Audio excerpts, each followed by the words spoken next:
Sairam students, let's begin with the today's session of Class 8 History. We are doing chapter number 7 of History, Civilizing the Native, Educating the Nation. Children, today we are doing the part 4 of this chapter. In our content, you all remembered we have already completed with introduction, right? Then how the British saw education, we have completed with that topic also. In that topic, you have learnt about the tradition of Orientalism, right? Then we saw the grave errors of the East. Then in our last session, that is in our third session, we learnt about the education for commerce and the demand for moral education, right? What did we see in that education for commerce? We saw that Wood's dispatch that is issued by the Charles Wood, the president of the board of control of the company. What that educational policy, what was outlines of that? It was to be followed in India. It emphasized that the practical benefits of system of European learning as opposed to the Oriental learning, right? And then what was the practical use of this Wood's dispatch? Pointed that it should be economic, and even the European learning would enable the Indians, this is what they said, it would enable the Indians to recognize the advantages that flow from the expansion of trade and commerce, and even introducing them to the European ways of life would also change the lives of the Indians, their tastes, their desires, and it will create a great demand for the British goods. That was, and even the Indians will start appreciating, and they will also buy the things that were produced in Europe, right? That was the main things, and even they said they will get the supply of the civil servants who could be trusted and depended upon. Okay, and then they said that following the 1854 dispatch, several measures were introduced by the British. What were that measures? That education departments of the government were set up to extend control over all matters regarding education.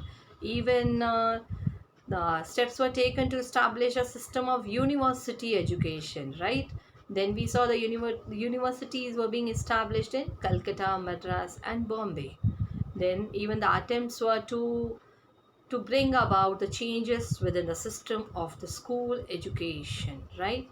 Then in that demand for moral education, you saw that the argument for the practical education was strongly criticized by Christian missionaries in India, who was the East India Company. William Carey was one of the Scottish missionary. He was a great critic. He was strongly criticizing that. Okay, and then finally the Christian missionary. They started their schools. They all said it was set up all over India. After 1857, only the British government in India, they directly supported the missionary education, because they were with the feeling like otherwise they will be getting a strong attack on the local customs. If they will attack on the feelings of the people, they may them people might get enraged, okay, and they may again revolt against them. So this is what you have learned by the moral education, because Christian missionaries, they were opposing the practical use. They wanted the religious moral values should also be included in the education system. This is what we have completed in our last session. Now the next, what happened to the local schools? Now in this topic, children, you will be learning the two main subtopics, that is the report of William Adam and the new routines, new rules. So let's begin with this topic. What happened to the local schools?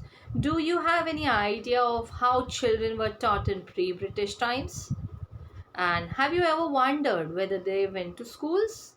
And if there were schools, what happened to these under the British rule? See, all these questions comes to everyone's mind. So now, based on the topic of the report of William Adam, you will try to understand the answers. You will try to get the answers of these questions that has been asked here. The report of William Adam. In the year 1830, William Adam, a Scottish missionary, he toured the British of the districts of the Bengal and the Bihar. Then what did he notice? There he had been asked by the company to report on the progress of education in vernacular schools. Vernacular, you have already understood the meaning of that, right? It interacts with the local languages, right? And the dialects are given in the local languages. And the report Adam produced is interesting. Now let's see what was there in his report. Adam found that there were over 1 lakh Pathshalas. Now here the children image of a village Pathshala has been given to you. It's a painting by a Dutch painter. How like the Pathshalas were conducted. So Adam found that there were over 1 lakh Pathshalas in Bengal and Bihar. Even these were small institutions with no more than 20 students each. Now you can imagine in only they were very small and the number is only 20, not more than 20 students were there in one institution.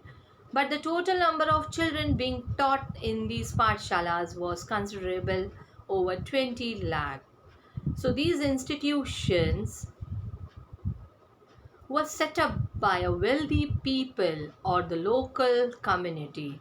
Who was setting up these pathshalas? By the local community or the wealthy person who can really afford to build up that pathshala in village. At times they were started by a teacher or guru. Okay, so I hope you understood the basic thing. Pathshala, these were the institutions started by the wealthy people or the local community, and it was at times a guru can also, if the guru is affordable or the teacher is affordable, even they can start this pathshala. But the system of education was flexible in this. Now how it was, few things that you associate with schools today were present in the pathshalas at the time. Now there were no fixed fee, no printed books as we all have today, no separate school building, no benches, no chairs, no blackboards, no system of separate classes. See, as you saw, the number was not more than 20. So they were sitting together only, okay? No roll call registers as you all have, no annual examinations, and no regular timetable. These were the things that was the system of education was flexible because of all these things, because it was not having any fixed fee for printed books, no school building, no benches, no blackboard, no examination, no roll call registers, no timetable. But then in some places classes were held under a banyan tree. Then in other places it was also conducted in the corner of a village shop or temple or at the guru's home. So they were not having a school building, but it was conducted in the open space. At times under the tree also, or even in the corner of the shop or a temple, or even at the guru's home. And even the fee depended on the income of parents. The fee was not fixed for everyone, it was not same for everyone, but it depends on the income of the parents. The rich had to pay more than the poor. Now the teaching that was done was oral, and the guru decided what to teach. Decision was taken by the guru what to teach in accordance. Then how the guru was deciding what should be taught to them? It was in accordance with the needs of the students. As per the capability, as per the requirements, the guru were deciding what to teach them. So students were not separated out into different classes. Then all of them sat together in one place. They were sitting in one place. The guru interacted separately with groups of children with different levels of learning. So it is like simply the according to the levels of learning, the children were divided in small groups, and the guru used to handle them separately there itself in that groups. But they were not sitting separately in the different classrooms or different places. They were in the same place only. So what did Adam discover? That he said that this flexible system was suited to the local needs. Now how it was suited to everyone, let's understand that. For example, here we can say classes were not held during harvest time. Harvesting means you all know very well, you have learnt in your agriculture also about that, right? So when the children were required at the harvest time, when rural children often worked in the fields, so at that harvest time they were not having the classes. So Pathshala started once again when the crops had been cut and stored. So during the harvest time, there were no classes in the Pathshala for them. They were busy in the harvesting work only. Even this meant that even the children of the peasant families could also study, because there was a flexibility in the timetable also for them. So during that harvest time, the Pathshalas were closed. They were not supposed to go there to study. Okay, so that is the reason the children of the poor family, that is the peasants family also, they can also study. Otherwise, when they are busy in the harvesting, they can't attend the school, right? But now we will see here the new routines and the new rules. Now let's see what has been given in this new routines and new rules. See, up to the mid 19th century, the company was concerned primarily with higher education. So it allowed the pathshalas, the local pathshalas that you have learnt in the previous topic, to function without much interference. So they did not disturb the schedule of the pathshalas. As they were going on smoothly, they went in that way. But after 1854, the company decided to improve the system of vernacular education. So now let's see what the company decided according to that system of the company decided to improve that vernacular education. Now what they will do to improve it? Let's see that. So it felt that this could be done by introducing order within the system. How that order can be introduced within the system? By imposing routines. Routines means, see children, as we have the timetable, we have the daily routine to go to school. You all have the daily routine. Similarly, they want to impose that routine on the children, even establishing rules, even as we have in our schools rules and regulations similar to that, ensuring regular inspections. So these things they wanted to improve the system of vernacular education. This should be introduced. What? The order within the system, even imposing routines and establishing rules, then ensuring the regular inspections. But now, how was this to be done? And what measures did the company undertake? Now let's move to this. Now how this is to be done and what measures did the company undertake here? Now what the company appointed a number of government pundits. Okay, now what were the duties allotted to that pundits? Let's see that. Company appointed a number of government pundits. Each, that means one pandit, in charge of looking after 4 to 5 schools. So one pandit was taking care of 4 to 5 schools. Okay. The task, what was the work given to the pandit here? The task of the pandit was to visit the pathshalas and try and improve the standard of teaching. Try to understand what was the task of the pandit, government pandits that were appointed by the company. To visit the pathshalas and try and improve the standard of teaching. Then, and even each guru was asked to submit the periodic reports and to take classes according to a regular timetable. So each and every guru was asked to submit a report also, periodic report. Periodic means maybe it may be monthly or 15 days. So that period was decided that reports were to be submitted by each and every guru and the classes to be conducted according to the regular timetable. Okay. So teaching was now to be based on textbooks. See, previously in Pathshalas, village Pathshalas, you saw no textbooks, right? But now the new routine and the new rules, the teaching was now to be based on textbooks and learning was to be tested on through a system of annual examination. Okay, so again, so now teaching was now to be based on the textbooks also, and even children will be tested, the learning will be tested through a system of annual examination. Okay, so students were asked to pay a regular fee. See, in village pathshalas no fees. Okay, according to the person's capability, right? It was like if the person is rich, they were supposed to pay more, whereas the poor were not supposed to pay anything. But here the students were asked to pay a regular fee, attend regular classes, even sit on fixed seats and obey the new rules of discipline. Okay, this is what was done in that. Students were asked to pay a regular fee, attend regular classes, sit on fixed seats, and obey the new rules of discipline. This was the new routine and the new rules for the children now. So Pathshalas which accepted the new rules, they were supported. Now see, each and every Pathshala, they were not ready to accept this new rules and new routine. Okay. So those who accepted the new rules and were supported through the government grants.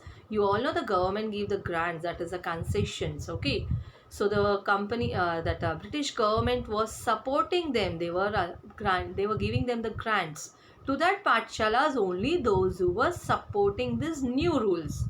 Okay. Now whereas those who were unwilling to work within the new system received no government support. Okay, the pathshala, those who were supporting these new rules, they got the government grants, whereas the other pathshalas, those who were not willing to support the system, they did not receive any support from the British government. So over time, gurus who wanted to retain their independence, they found it difficult. What did they find difficult? They found it difficult to compete with the government aided and the regulated pathshalas because they were not supporting these new rules. Okay, so the gurus, those who wanted to retain their independence, those who want to continue with this, but it was very difficult for them to compete with the government aided and regulated pathshalas. Now the new rules and routines had another consequences also. What were that? See, in the earlier system, children from poor peasant families had been able to go to pathshalas, right? What did you see in that? Because they were having the flexibility in the timetable. During the harvest time, the village pathshala was not working. So the children of the peasants, they were also able to go to school because at the harvest time the pathshalas were closed. They were not supposed to go and attend that. But now in this system, the discipline of the new system, what it demanded, see, at that time the timetable was flexible for them, right, but now the discipline of the new system demanded regular attendance even during harvest time when the children of poor families had to work in the fields. So ultimately what will happen? The children of these poor families, they won't be able to attend the school. Correct? They won't be able to go to this pathshalas every day because of the regular timetable. Right? So in this ways, they were not able to attend the school. So inability, but then what happened? Inability to attend school came to be seen as indiscipline. See, why did they made that regular timetable? So that there will be discipline in the children. They will be sitting at one place and they will be disciplined. Okay. But now, if the children will not, the poor children of the peasant, poor families, they will not attend the school during the harvest time. Then their inability to attend the school came to be seen as indiscipline, as evidence of the lack of desire to learn. So this was ultimately like it was seen in the way evidence means they were just taking it in the consideration in that way that that students doesn't have the desire to learn and they were considered as indisciplined there. Okay, so this is what children we have learnt in the new rules, new routines and new rules. And in today's topic, that what happened to the local schools, we saw the report of the William Adam and then we saw the new routines and the new rules. I hope this both the topics have been clear to you. Read the textbook very well, children. Try to go through the slides again, understand the topic again. So in our next session, children, we will be meeting with the next topic, that is the agenda for a national education. Okay, so till then, children, go through this presentation and take good care of your health. See you in the next session.